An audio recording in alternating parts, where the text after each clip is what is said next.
Gear নষ্ট হয়ে গেল, মনে হয় কোনো দিক দিয়ে পানি ঢোকে নাকি,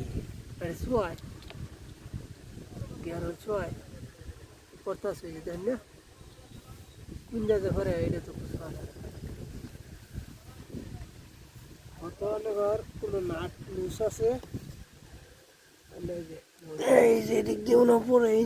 যে গাছকেট, হ্যাঁ গ্যাসকেট সমস্যা আছে, ওই পানি ছোঁয়ায় ওই পরে যখন অফ থাকে ওই শুয়ে ঢুকে, যখন রানিং থাকে তখন ওই দামে বাইরে গ্যাসকেটের সমস্যা আছে, 3বার পাল্টে হারলাম কি আর। বুঝলেন কেমনে যে বলে গিয়ার নষ্ট হয়েছে, বুঝলেন কেমনে গিয়ার নষ্ট হয়ে গেছে?